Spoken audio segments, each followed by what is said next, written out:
Sungguh kamu akan melihat batu gunung itu khasian karena rasa takutnya akan azab.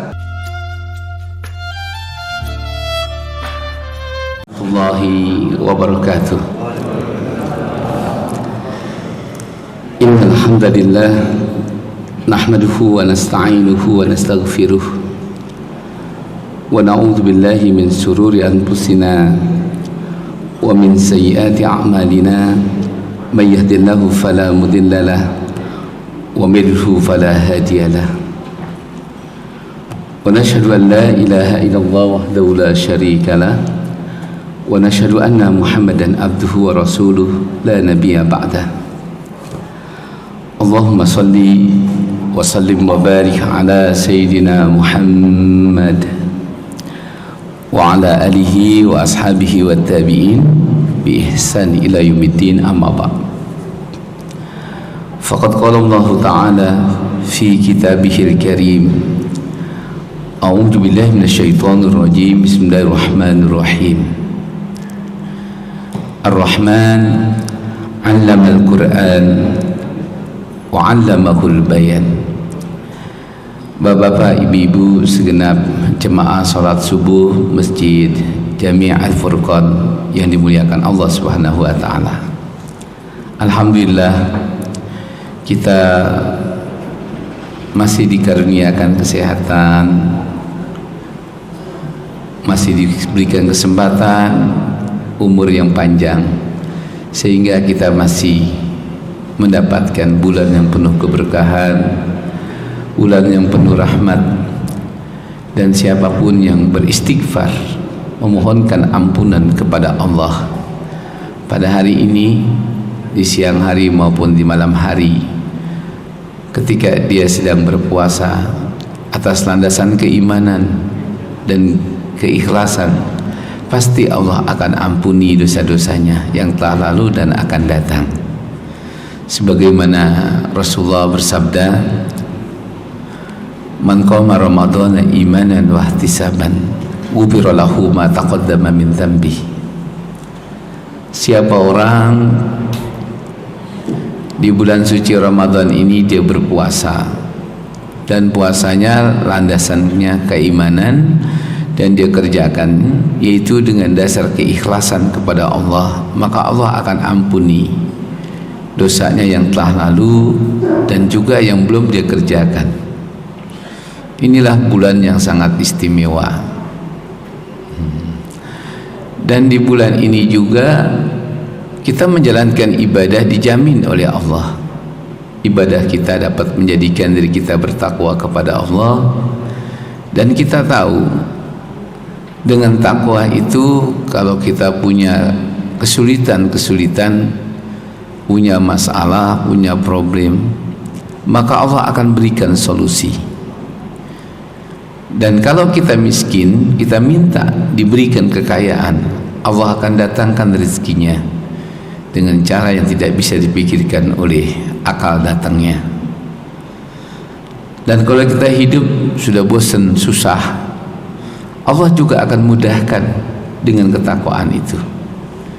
Di akhirat, kalau kita mati dalam keadaan berpuasa dan puasa kita itu membawa dan menjadikan diri kita bertakwa kepada Allah, maka Allah akan ampuni dosa-dosa kita dan Allah akan masukkan kita ke dalam surganya. Itulah kalau kita baca surat At-Talaq ayat 2 sampai ayat 6. Wa may yattaqillaha yaj'al lahu makhraja wa yarzuqhu min haitsu la yahtasib wa may yatawakkal 'ala Allah fa huwa hasbuh innallaha balighu amri qad ja'ala Allah likulli syai'in qadra wallai ya'isna minal mahidi minan nisa.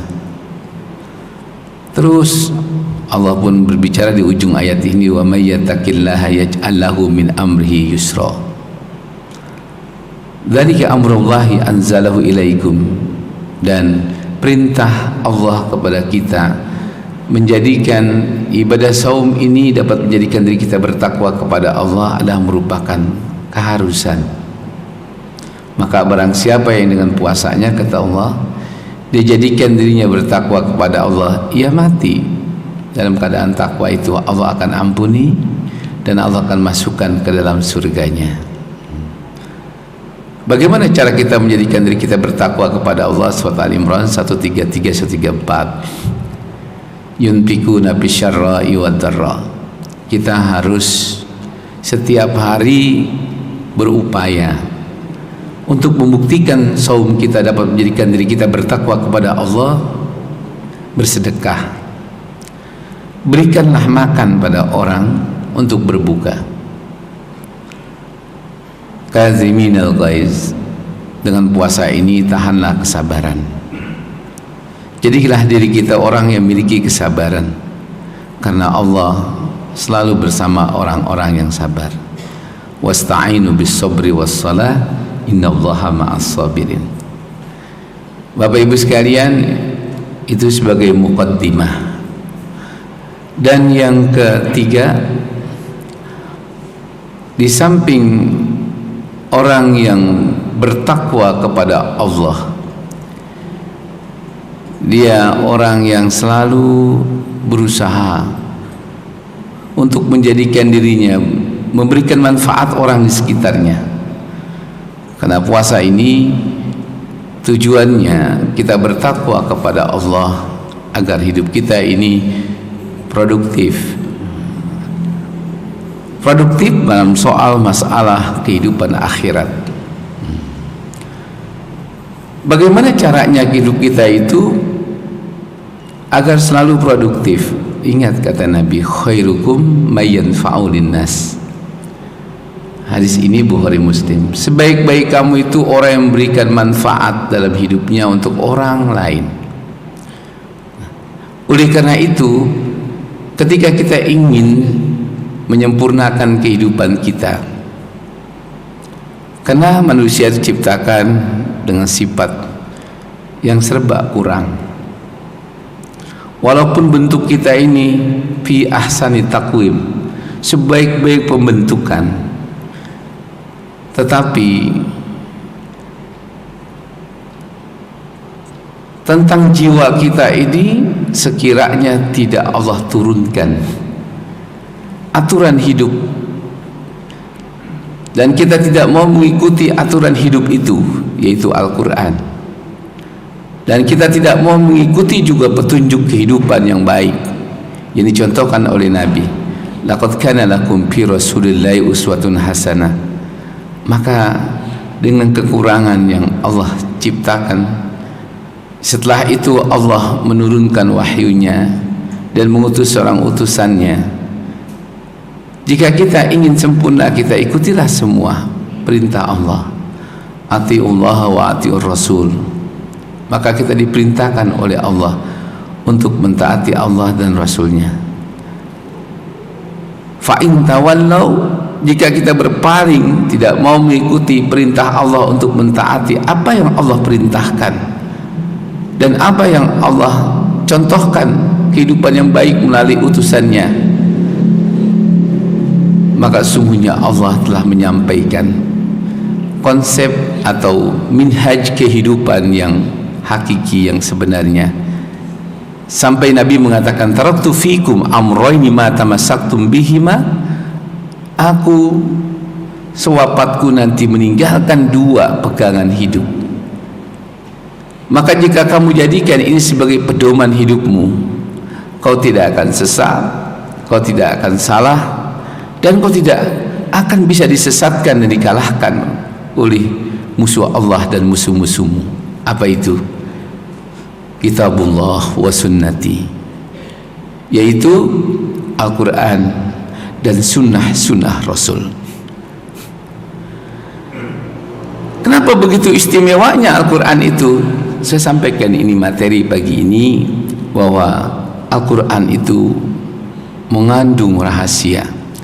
Karena Al-Quran ini salah satunya mukjizat yang Allah berikan kepada junjungan Nabi Muhammad Sallallahu Alaihi Wasallam dalam rangka untuk menyelamatkan manusia.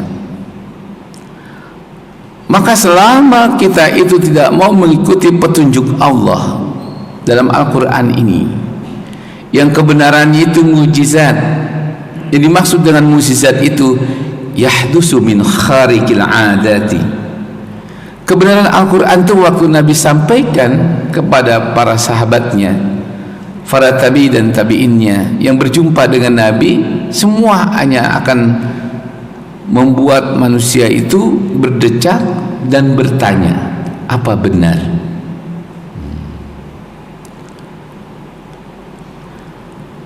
Kalau kita baca contoh umpamanya, benarkah bintang-bintang itu mengetuk pintu langit? Itu baru diketemukan, Pak, pada tahun 2000-an. Padahal kalau kita baca idzas samaa'un fatarat wa idzal kawakibun tasarat, dan apabila bintang-bintang itu, kawakibun tasarat itu mengetuk pintu-pintu langit. Lan Lim itu seorang ahli strategi militer Cina, dan dia ditugaskan untuk melakukan penelitian antariksa. Dan dalam kamera supersoniknya itu dia merekam suara apa sebenarnya seperti orang mengetuk pintu. Setelah dia turun dari angkasa dan dia meneliti, melakukan hal itu, dia mengatakan, akulah yang pertama kali menemukan adanya suara bintang mengetuk langit itu. Tetapi begitu dia sampai di Prancis, dia bertemu dengan astronot-astronot Islam dari Turki, dari Pakistan, dan dari negara-negara Islam serta dari sebagian negara Eropa. Dibacakan ayat ini, lalu dia mengatakan, Muhammad itu bukan manusia biasa. 1500 tahun dia sudah mengatakan bahwa bintang itu telah mengetuk pintu langit.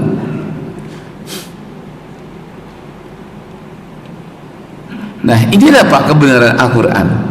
Belum lagi kita berbicara mengenai tentang kebenaran kemujizatan Al-Quran itu dalam soal masalah ayat-ayat kauniyah, pertanian, kelautan. Coba kita baca umpamanya, benarkah ada di pertemuan dua air laut itu yang air laut itu tidak menyatu? Marajal bahraini yaltaqiyan bainahuma barzakhul la yabkiyan. Seorang ahli kelautan setakut mengatakan, aku hanya membuktikan, tetapi kitab suci orang Islam Muhammad sudah mengatakan, inilah kita ketemukan. Belum lagi Bapak baca surat Kahfi, dijelaskan bahwa Nabi Musa alaihissalam bersama murid-muridnya mencari gurunya di dua pertemuan air laut itu, dengan cara Allah berikan keanehan, kemujizatan. Disuruh goreng ikan, nanti kalau ikan itu lompat hidup kembali, disitulah tempat gurumu Khidir berada. Nabi Khidir diketemukan di dua pertemuan air laut itu, yang ternyata di situ ada kehidupan. Nah, itu sekarang menjadi misteri dan orang terus mencari, sampai difilmkan oleh Hollywood, ya kan?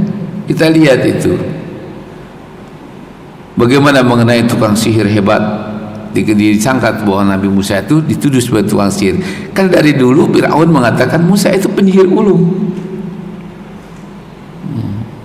Itu kalau kita baca, Pak, dia percaya kebenaran Al-Quran. Tetapi kenapa umat Islam setengah hati mengimaninya? Padahal kalau Bapak baca dalam surat Al-Baqarah Alif Lam Mim, Allahu a'lam bima muradu bidzalik. Dzalikal kitabu la raiba fi. Ini Al-Qur'an, ya, menggunakan kata-kata litaf'id, itu namanya Allah sendiri ucapannya ya agungkan. tidak mengatakan tilkal Quran, tapi dzalikal Quran, ini Quran. Mestinya itu terjemahnya. Kitab suci yang tidak ada keraguan, artinya tidak ada kesalahan. Tidak ada suatu aturan hidup dan pengetahuan yang Allah ungkapkan dalam Al-Quran ini yang tidak benar. Pasti ini adalah berupa kebenaran kitab suci ini. Makanya banyak para profesor, doktor, para orientalis yang masuk Islam seperti Garudi, karena awalnya dia belajar tentang Islam itu untuk menghancurkan Islam, tapi mereka begitu membaca Al-Quran menyatakan ini kitab suci kebenaran, ini kitab suci yang perlu dilakukan riset. Untuk membenarkan Al-Quran ini bukan sebatas kita hanya mendengar, tapi apa yang kita dapati dalam Quran ini harus kita cari. Allah menerangkan, kami selamatkan tubuh Fir'aun itu. Dia ketemukan, Pak, berapa? Setelah 970 tahunan baru diketemukan mayat itu. Dipila-pila mayat yang ada ini. Oh, ini yang tercebur di laut, yang mati, yang diceritakan oleh Tuhannya Musa bahwa kami selamatkan jasadnya. Apalagi yang kita harus renungkan, kita diciptakan di tempat yang sangat kuat oleh Allah. Apa yang dimaksud kita diciptakan di tempat yang sangat kuat itu? Dalam surat Al-Mu'minun ya, ayat 17, 18, 19, 20. Wa ja'alnahu fi qararin makin. Kami jadikan kamu, jasadmu, kami bentuk fi ahsani taqwim, dengan bentuk yang sebaik-baiknya dalam tempat yang sangat kuat. Benarkah rahim wanita itu kuat? Orang dulu mengukur kekuatannya sesuatu yang keras, seperti besi, batu. Tapi Allah mengatakan bukan.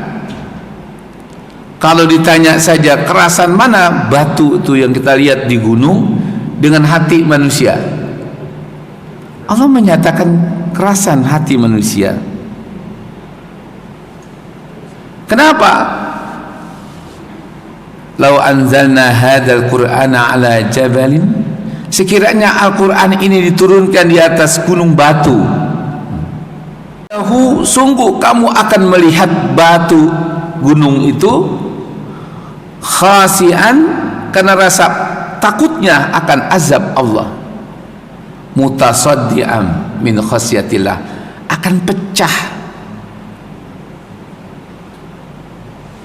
Tapi hati manusia itu yang kafir, apakah punya rasa takut dengan ancaman Allah dalam Al-Quran?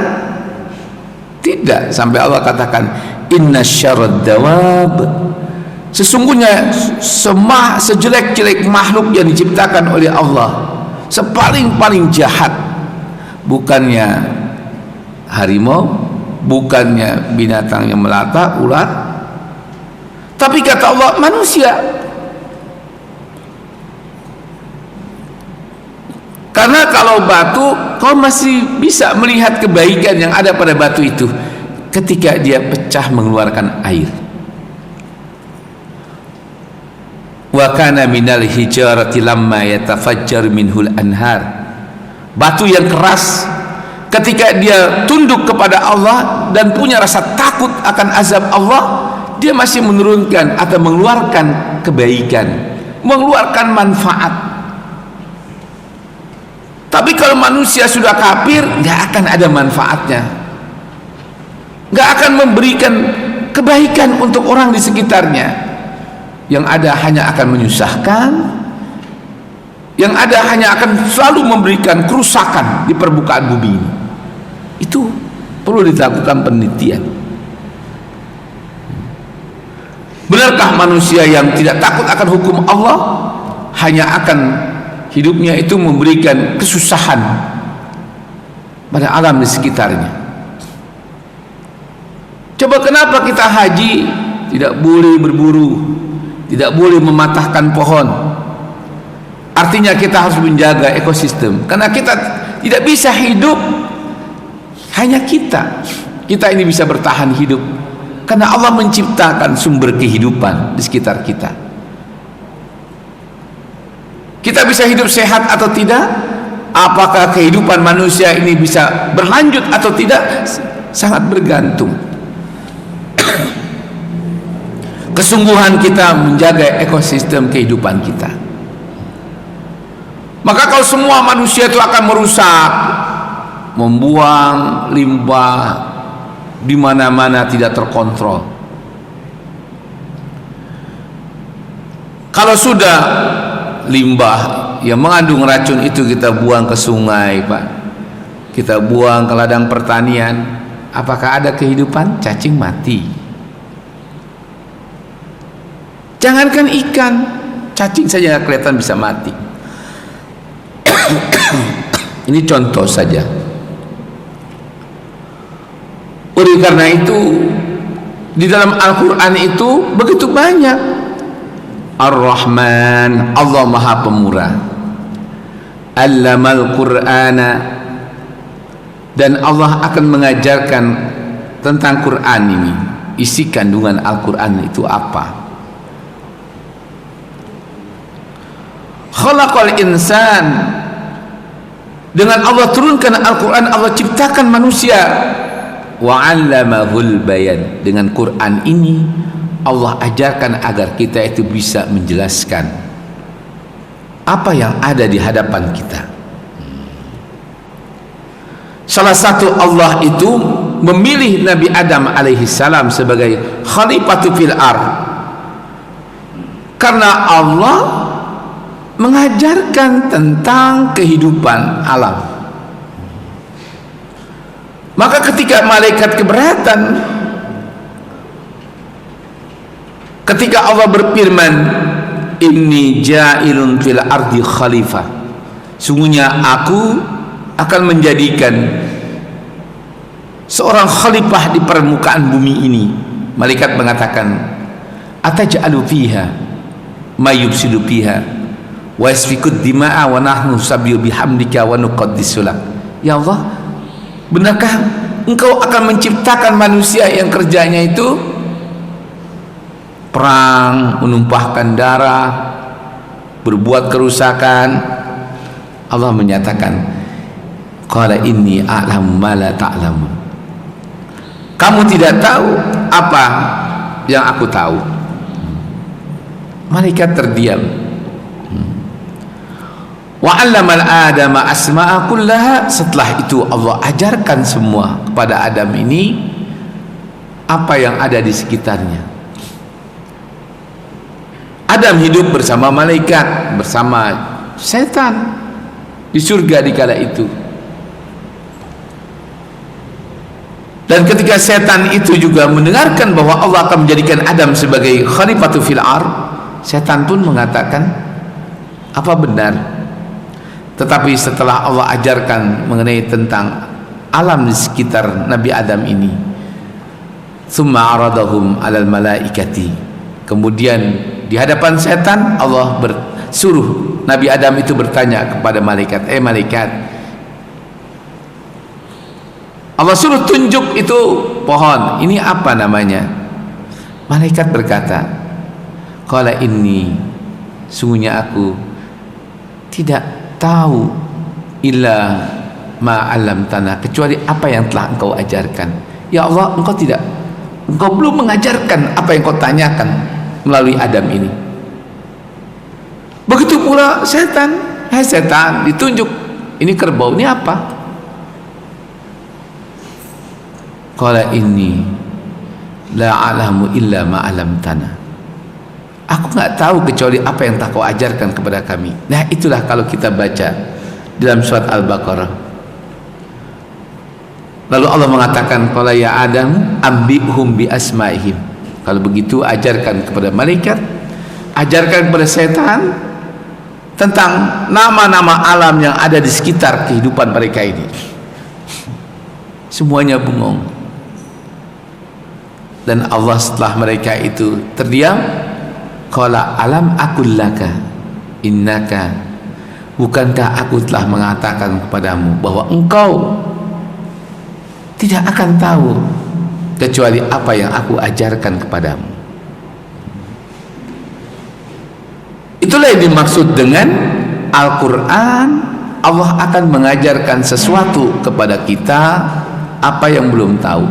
Tapi bagaimana kecerdasan kita akan bertambah, pengetahuan kita akan bertambah tentang kehidupan ini kalau kita itu jangankan memahami Quran, tahapan untuk mengenal Quran saja kita belum.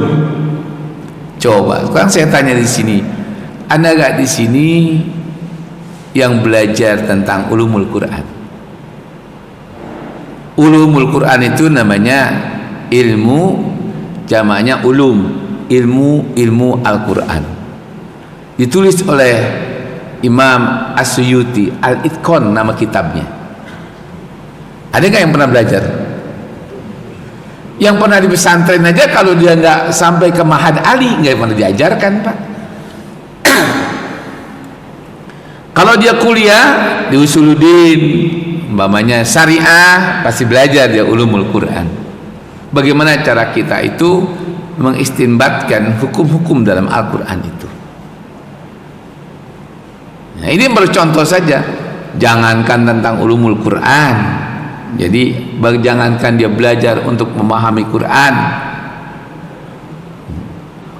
Orang apa itu Quran saja kita belum tahu. Nah, hari ini saya ingin sampaikan. Kalau ditanya apa itu Quran, Al-Quran sebagai penenang dan rahmat. Coba Allah berikan stimulasi buat kita belajar Quran. Wa nunazzilu minal Qur'ani, dan kami turunkan Al-Quran itu ma huwa, ini menafikan tidak lain terjemahannya. Kami turunkan Al-Quran itu tidak lain, huwa sifaun, sebagai penawar, sebagai obat. Pak, tadi manusia itu diciptakan oleh Allah dengan penuh kekurangan, dengan penuh kelemahan. Makanya sifat manusia itu khuliqal halu'a, diciptakan oleh Allah dengan sifat keluh kesah. Idza masyarru syarru jazua, kalau dia diberikan kesusahan mengeluh, Pak, menceritakan tentang kesusahannya. Kenapa? Karena dia tidak tahu dalam hidup ini kita itu hanya diberikan hak untuk ikhtiar, berusaha. Sukses dan tidaknya usaha kita, apakah berhasil atau tidak itu bisnis kita, itu bagaimana Allah. Buat orang yang beriman itu sudah, yang penting kita ikhtiar, usaha. Makanya usaha kita, kalau kita tahu bahwa semua ini ma asaba min musibatin illa biiznillah, tidak ada sesuatu yang terjadi dalam kehidupan kita, sukses, gagal, sehat, sakit, besar, kecil, itu semuanya adalah yang berlaku ketetapan Allah. Kenapa lalu kita tidak mengikuti semua petunjuk Allah? Kalau memang kita yakin bahwa kehidupan kita ini semua ditentukan oleh Allah, tentu kita akan cari. Kalau kita untuk menjadi orang alim, tujuan orang alim itu adalah orang hidup ingin menjadi alim, satu, karena dia pengen menjadi orang terhormat. Karena dalam konsep Islam itu, Pak, untuk menjadi orang mulia, orang terhormat itu syaratnya cuma 3. Satu, dia hidup harus dia landasi dengan keimanan. Apakah cukup hanya dengan keimanan kita kepada Allah? Tidak. Apalagi yang kedua, syarat untuk kita menjadi mulia, punya ketaatan kepada Allah, takwa. Alim, iman, takwa. Dijamin. Siapa orang yang paling mulia? Allah menyatakan, inna akramakum indallahi atqakum. Orang yang paling mulia, paling baik di antara kita ini adalah orang yang dengan hidup berbekal iman sampai pada tingkat ketakwaan. Kalau ditanya lagi, siapa orang yang lebih tinggi dari orang yang diberikan kemuliaan oleh Allah melalui dasar iman dan ketakwaan tadi? Orang yang berilmu. Mana ayatnya? Ya ayyuhalladzina amanu idza qila lakum tafassahu bil majalis fafsahu yafsahillahu lakum wa idza qila suzu fansuzu yarfa'illahu alladhina amanu minkum walladzina utul ilma darajat wallahu khabirum bima ta'malun. Surat Al-Mujadilah ayat 9. Wahai orang yang beriman, kalau kau ingin lebih mulia lagi dari hanya berbekal iman dan ketakwaan, maka apabila dikatakan kepadamu, lapangkanlah waktumu untuk duduk di majlis ilmu. Kalau kau berada di majlis ilmu itu dan dikatakan, dengarkan, jalankan, maka jalankanlah. Kenapa? Yarfa'illahu alladhina amanu minkum, karena Allah akan mengangkat. Di situ menggunakan yarfa'i, asalnya yarfa'u, Pak. Artinya itu fi'il mudhari. Sampai Allah bedakan salah satunya. Biasanya kalau fi'il mudhari itu dia doma, yarfa'u, tapi di sini yarfa'i, agar orang ingat salah satu dalam Al-Quran. Sama dengan mestinya ada huruf jar min qabli. Tapi kalau soal menyangkut soal Nabi Muhammad sebelumnya, kisah harus kita ikuti petunjuk dan juga apa yang dicontohkan oleh Nabi itu, maka min qablu. Artinya apa? Ini ada dua dalam ulumul Quran itu yang harus kita camkan. Maka kalau manusia betul-betul sadar, dia pasti, Pak, karena yang dapat menambahkan kelebihan dari kehidupan orang-orang yang beriman bertakwa itu hanya ilmu.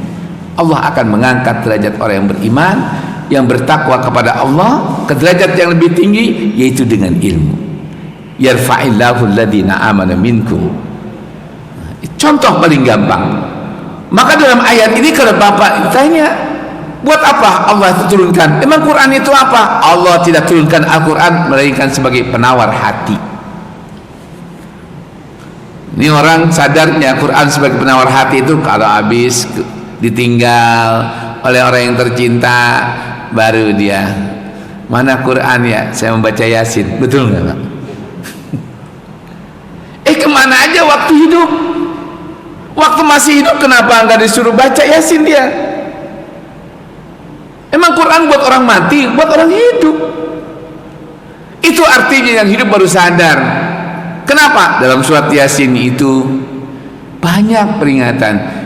Kita lihat itu, inna nahnu nuhyil mauta wa naktubu ma qaddamu wa atharahum wa kulla syai'in ahsaynahu fi imamin mubin.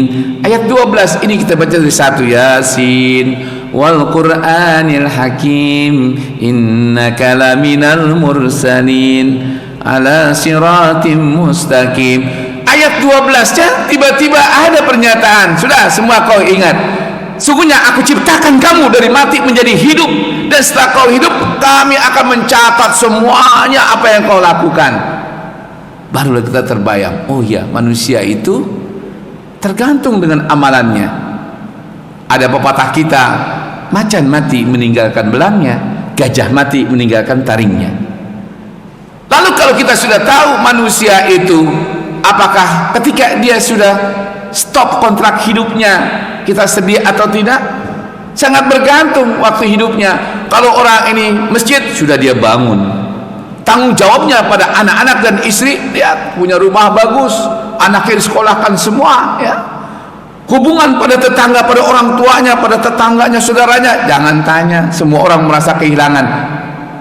ibadahnya kepada Allah, nggak pernah tinggal sholat. Kalau orang mati amalnya sudah seperti ini, kalau kita menangis, kita bersedih, yang kita tangisi, kita sedihi yang sudah meninggal atau diri kita?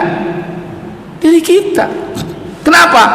Dia selesai sudah, karena hidup ini adalah merantau. Kita datang dari Allah dan akan kembali kepada Allah. Di dunia ini kita dalam perjalanan untuk mencari bekal untuk akhirat. Kalau orang itu sudah bekalnya cukup, dia pulang, wajar. Makanya Nabi mengajarkan jangan minta panjang umur, itu doanya setan. Kalau kau pengen memang hidup,